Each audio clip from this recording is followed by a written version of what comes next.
Selamat pagi Bapak Ibu yang dikasih Tuhan, mengucap syukur pada pagi hari ini kita dapat bersama-sama kembali di ruang Zoom ini. Kita akan merenungkan firman Tuhan di hari Senin ini. Baik, mari kita persiapkan hati dan pikiran kita. Kita akan menyajikan sebuah lagu pujian dengan judul Pelangi Kasih.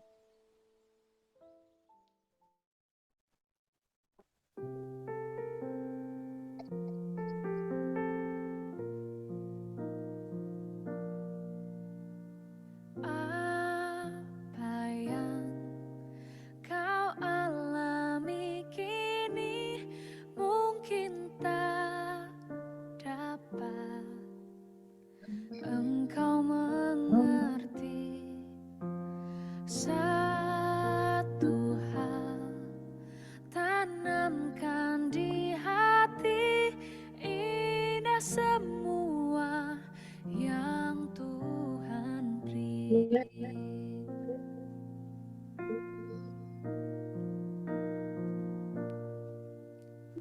Tuhanmu tak akan memberi ular beracun pada yang minta roti. Cobaan yang engkau alami tak melebihi kekuatanmu.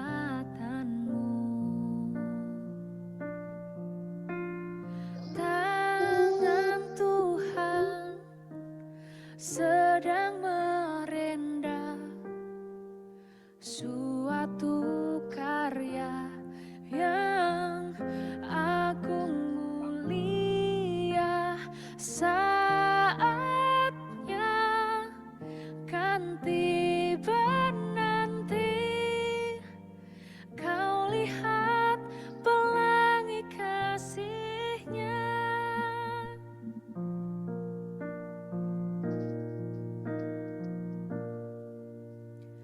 Tuhanmu tak akan memberi ular beracun pada yang minta roti. Cobaan yang engkau alami tak melebihi kekuatanmu. Tangan Tuhan sedang merendah suatu karya yang agung mulia. Saatnya kan tiba nanti, kau lihat pelangi kasih-Nya. Tangan Tuhan sedang merendah suatu karya yang agung mulia. Saatnya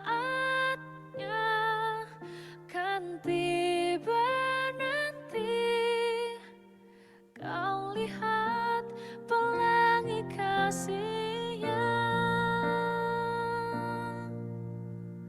Kau lihat pelangi kasih-Nya. Kau lihat pelangi kasih-Nya.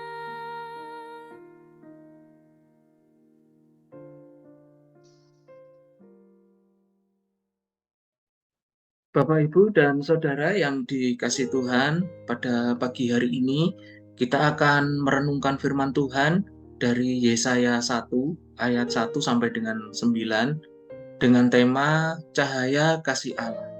Bahan perenungan diambil dari pedoman saat teduh 4B GKI Residen Sudirman hari ini, hari Senin, tanggal 24 Oktober tahun 2022. Mari Bapak Ibu kita satukan hati kita akan berdoa bersama. Mari kita berdoa.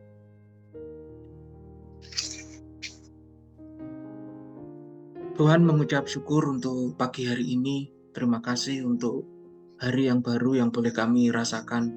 Terima kasih Tuhan untuk kasih-Mu di dalam kehidupan kami.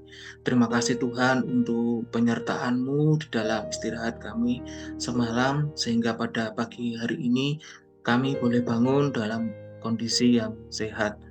Bapa, kami juga mengucap syukur untuk firman-Mu yang telah Kau sediakan bagi kami di pagi hari ini untuk kami renungkan. Biarlah Engkau yang akan menuntun kami, Engkau yang akan memampukan kami untuk kami dapat mengerti apa yang Kau sampaikan di dalam firman-Mu. Dan terlebih lagi Bapa, kami dapat semakin merasakan betapa kasih-Mu di dalam kehidupan kami. Terima kasih Bapa, di dalam nama Yesus kami berdoa. Amin. Bapak, Ibu, dan Saudara, kegelapan yang paling pekat sekalipun tidak akan dapat memudarkan cahaya sebatang lilin. Sebaliknya, cahaya lilin itu justru akan nampak semakin terang ketika di sekelilingnya menjadi semakin gelap. Demikian juga kasih Allah kepada umat-Nya. Ketika kehidupan umat-Nya menjadi gelap karena dosa, Allah justru menunjukkan kasih-Nya kepada mereka. Dengan demikian, mereka akan selalu dapat menemukan kasih Allah apabila mereka mau meninggalkan dosa-dosa mereka. Yesaya 1 ayat 1 sampai dengan 9 yang menjadi dasar perenungan kita pada pagi hari ini akan dibacakan oleh Bu Legiman. Yesaya 1 ayat 1 sampai dengan ayat 9. Penglihatan yang telah dilihat Yesaya bin Amos tentang Yehuda dan Yerusalem dalam zaman Uzia, Yotam, Ahaz dan Hizkia, raja-raja Yehuda.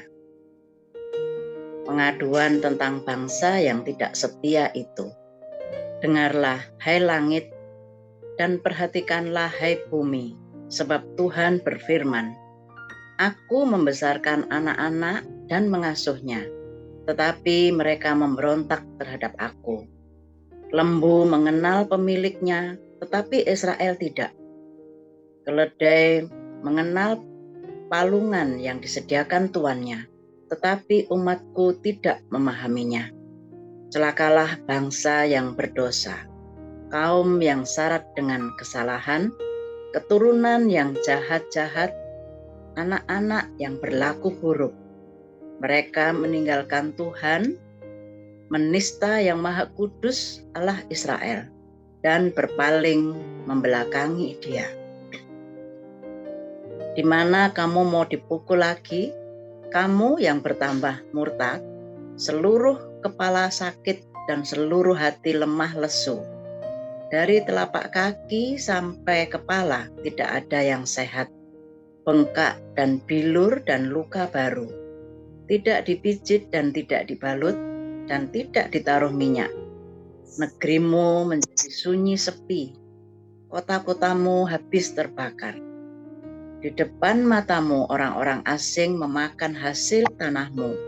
Sunyi sepi negeri itu seolah-olah ditunggang balikkan orang asing.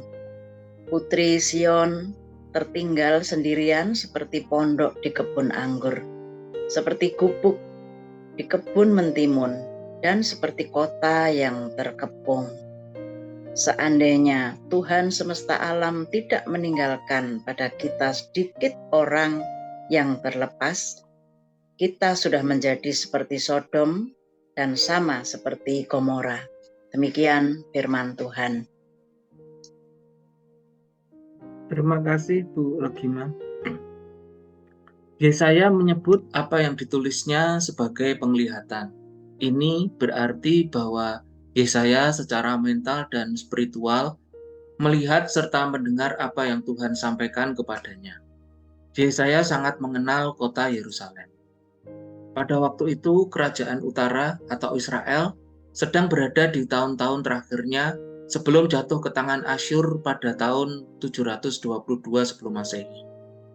Yesaya menulis secara khusus untuk kerajaan selatan, yaitu kerajaan Yehuda, yang akan jatuh ke tangan Babel kemudian pada tahun 586 sebelum Masehi.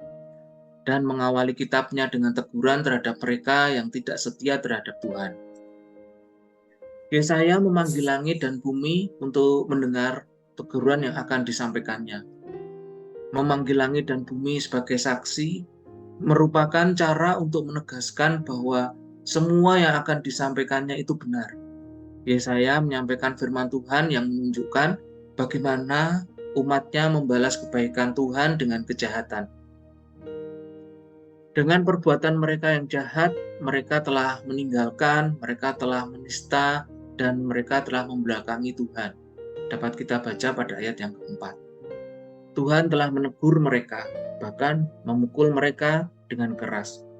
Namun mereka tidak mau bertobat. Apa akibatnya? Gambaran mengenai luka-luka di tubuh mereka melukiskan kondisi kerohanian mereka yang sakit parah. Selain itu, mereka juga akan mengalami kehancuran secara militer. Yesaya menggambarkan penduduk Yerusalem seperti tempat berteduh di kebun anggur atau gubuk di kebun mentimun, dan seperti kota yang terkepung. Ini menggambarkan kondisi mereka yang sendirian, tidak berdaya, dan tidak memiliki siapapun untuk diandalkan sebagai penolong mereka.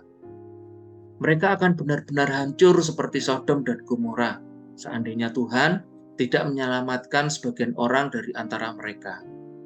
Sebagian orang yang diselamatkan ini menjadi tanda dan bukti bahwa Tuhan masih mengasihi mereka. Bapak, Ibu, dan Saudara, dari perenungan kita pada pagi hari ini, kita akan merenungkan bahwa ketidaksetiaan manusia tidak akan dapat membatalkan kesetiaan Tuhan. Mari Bapak Ibu kita berdoa.